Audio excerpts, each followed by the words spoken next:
1920 ईस्वी एवं 1930 ईस्वी के बीच कि जो भारतीय स्वतंत्रता आंदोलन के दौरान जो उतार चढ़ाव देखने को मिला, उस संदर्भ में जैसा कि असहयोग आंदोलन का प्रारंभ और असहयोग आंदोलन की समाप्ति के बाद कई क्रांतिकारी गतिविधियां उभर कर सामने आए, कई छिटपुट श्रमिक आंदोलन उभर कर सामने आए। तो इन सारी परिस्थितियों में जो ब्रिटिश अपने आप को असहज महसूस कर रहा था और इसी बीच 1919 ईस्वी के मॉन्टेग्यू चेम्सफोर्ड रिफॉर्म के सुधार समीक्षा के लिए कई परिस्थितियां उभर कर सामने आ गई थी और बढ़ते हुए क्रांतिकारी गतिविधियों के संदर्भ में ब्रिटिश इस बात को अब स्पष्ट रूप से समझ चुका था कि भारत में राष्ट्रवादी चेतना को कमजोर करने के लिए कहीं न कहीं कुछ न कुछ विशेष प्रयास करने की जरूरत है। तो इसी परिप्रेक्ष्य में ब्रिटिश सरकार ने साइमन कमीशन की रिपोर्ट और संवैधानिक मुद्दों पर चर्चा करने के लिए प्रथम गोलमेज सम्मेलन का आयोजन किया लंदन में, और प्रथम गोलमेज सम्मेलन के परिप्रेक्ष्य में ही गांधी इरविन समझौता होता। तो नमस्कार, मैं के.एस. मुरारी आप लोगों के सामने एक बार फिर से अपने YouTube channel KS. Murari GS लेकर उपस्थित हुआ हूं, और मैं आज के इस वीडियो में प्रथम गोलमेज सम्मेलन और गांधी इरविन समझौता पर चर्चा कर रहा हूं। और मैं आप लोगों से एक बार फिर से रिक्वेस्ट कर रहा हूं कि इस वीडियो को अंत तक देखें और देखने के बाद इस वीडियो को एक बार लाइक करते हुए, कमेंट करते हुए इस चैनल को अधिक से अधिक शेयर कर सब्सक्राइब करें। तो प्रथम गोलमेज सम्मेलन जो 12 नवंबर 1923 को प्रारंभ होकर जनवरी 1931 तक चला था, ब्रिटिश सरकार ने 12 नवंबर 1930 को साइमन कमीशन की रिपोर्ट और संवैधानिक मुद्दों पर चर्चा करने के उद्देश्य से लंदन में प्रथम गोलमेज सम्मेलन का आयोजन किया। इस सम्मेलन की अध्यक्षता इंग्लैंड के प्रधानमंत्री रैमजे मैकडोनाल्ड ने किया था, जबकि उद्घाटन जॉर्ज पंचम ने किया था। ब्रिटिश सरकार एवं भारतीयों के बीच समान स्तर पर आयोजित की गई यह प्रथम वार्ता थी, जहां कांग्रेस एवं अधिकांश व्यावसायिक संगठनों ने इस प्रथम गोलमेज सम्मेलन का बहिष्कार किया। वहीं दूसरी ओर मुस्लिम लीग, हिंदू महासभा, उदारवादियों, दलित वर्ग और भारतीय राजदारों ने इस सम्मेलन में भाग लिया। इस सम्मेलन में भाग लेने वाले प्रतिनिधि मुख्य रूप से 3 भागों में विभक्त किए गए थे। नंबर 1, तीनों ब्रिटिश दल 3 ब्रिटिश पॉलिटिकल पार्टी था,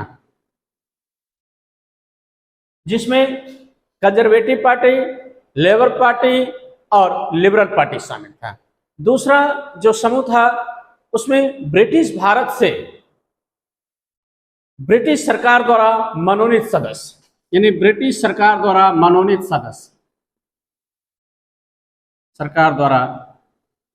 सदस्य जो ब्रिटिश भारत से होते थे। और तीसरा भारत के राज्यों से राजकुमार या उनके द्वारा मनोनीत प्रतिनिधि, यानी देशी रियासतों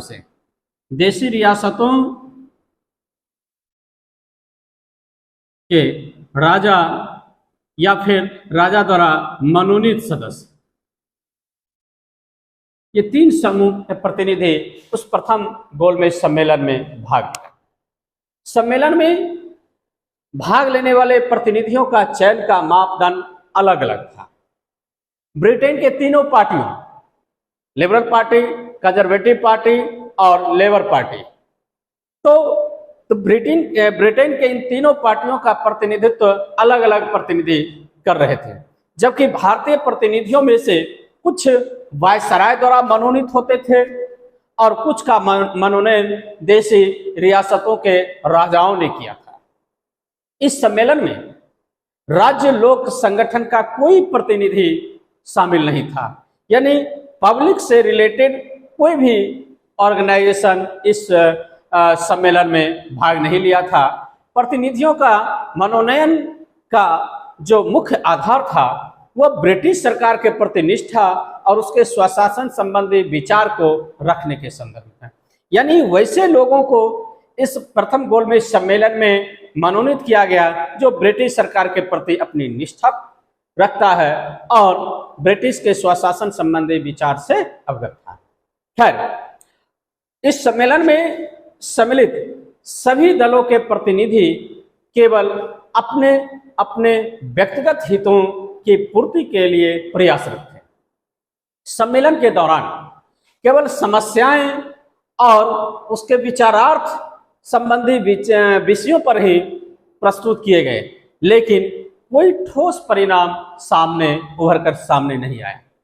वैसे भी भारत के सबसे बड़े राजनीतिक संगठन कांग्रेस के सम्मेलन में भाग न लेने से यह सम्मेलन अधूरा सा हो गया था और अंततः 19 जनवरी 1931 ईस्वी को बिना किसी वास्तविक उपलब्धि के यह प्रथम गोलमेज सम्मेलन समाप्त हो गया।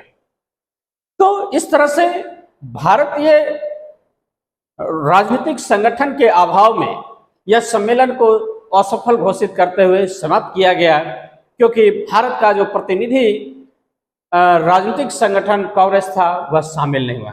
जितने भी प्रतिनिधि गए थे वो अपने अपने हितों की पूर्ति के लिए प्रयासरत थे। खैर, तो प्रथम गोलमेज सम्मेलन असफल घोषित कर दिया गया। इसी परिप्रेक्ष्य में गांधी इरविन समझौता अनिवार्य हो जाता है, क्योंकि इस दौरान सविनय अवज्ञा आंदोलन चल रहा था और उस सविनय अवज्ञा आंदोलन के दौरान गांधी जी जेल में थे। तो जब प्रथम गोलमेज सम्मेलन असफल होता है तो कांग्रेस से बात करना अपरिहार्य हो जाता है ब्रिटिश सत्ता के लिए। इसी परिप्रेक्ष्य में 25 जनवरी 1931 को गांधी जी और कांग्रेस के कुछ अन्य सभी प्रमुख नेता बगैर शर्त जेल से रिहा कर दिए गए। कांग्रेस कार्यकारिणी समिति ने गांधी जी को वायसराय से चर्चा करने के लिए अधिकृत किया। उसके बाद 19 फरवरी 1931 को गांधी जी ने तत्कालीन भारत के वायसराय लॉर्ड इरविन से भेंट की और उनकी बातचीत 15 दिनों तक चली। यानी गांधी और इरविन के बीच बातचीत 15 दिनों तक चली। परिणाम स्वरूप 5 मार्च 1931 को एक समझौता हुआ और उस 5 मार्च 1931 को जो समझौता हुआ गांधी इरविन के बीच में, जिसे गांधी इरविन समझौता कहा जाता है। इस समझौते ने कांग्रेस की स्थिति को सरकार के बराबर कर दिया, यानी कांग्रेस का लेवल ब्रिटिश सरकार के बराबर हो गया। इस समझौते में सरकार की ओर से इरविन कुछ प्रमुख बातों पर सहमत हुए, जैसे नंबर 1, हिंसात्मक गतिविधियों या फिर हिंसात्मक अपराधियों के अतिरिक्त सभी राजनीतिक कैदी छोड़ दिए जाएंगे। दूसरा, अपहरण की संपत्ति वापस कर दी जाएगी, यानी ब्रिटिश सेना द्वारा जो ब्रिटिश सत्ता के द्वारा जो संपत्ति को अधिग्रहण कर लिया गया था उसको वापस कर दी जाएगी। विभिन्न प्रकार के जुर्मानों की वसूली को स्थगित कर दिया जाएगा। नंबर 4, सरकारी सेवाओं से त्यागपत्र दे चुके भारतीयों के मसले पर सहानुभूति पूर्वक विचार विमर्श किया जाएगा। नंबर 5, समुद्र तट की एक निश्चित सीमा के भीतर नमक तैयार करने की अनुमति दी जाएगी। नंबर 6, मदिरा, अफीम और विदेशी वस्तुओं की दुकानों के सामने शांतिपूर्ण विरोध प्रदर्शन करने की आज्ञा प्रदान कर दी गई है।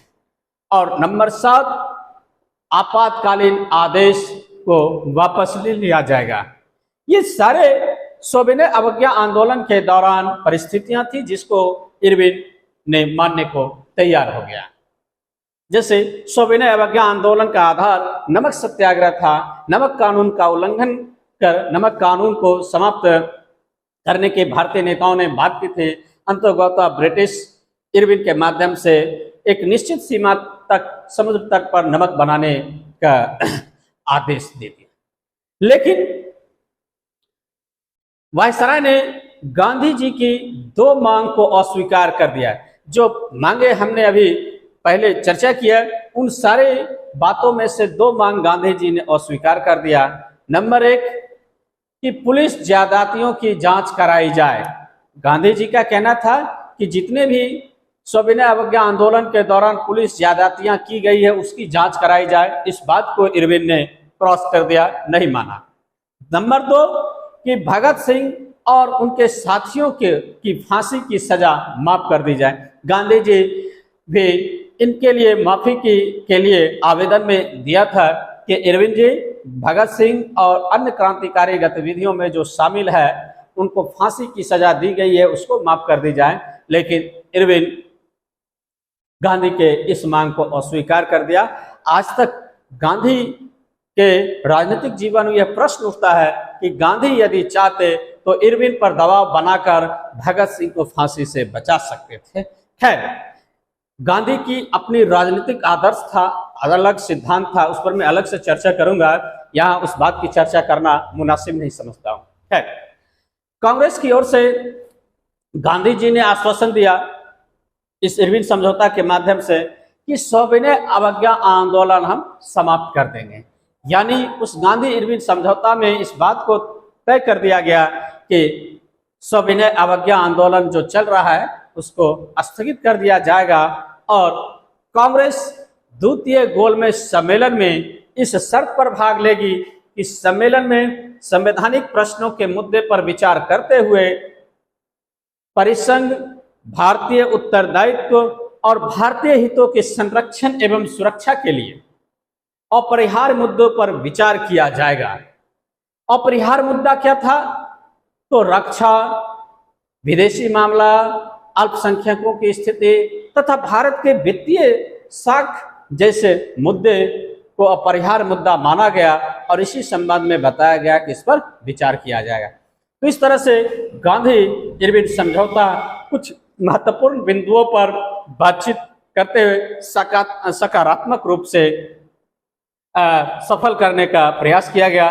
तो मैं समझता हूं आज के इस गांधी इरविन समझौता और उसके पृष्ठभूमि प्रथम गोलमेज सम्मेलन का ये टॉपिक अच्छा लगा होगा और मैं समझता हूं अच्छा लगा होगा। तो आज इस वीडियो को लाइक करते हुए, शेयर करते हुए, कमेंट कर, इस चैनल को अधिक से अधिक शेयर कर और सब्सक्राइब कर। धन्यवाद।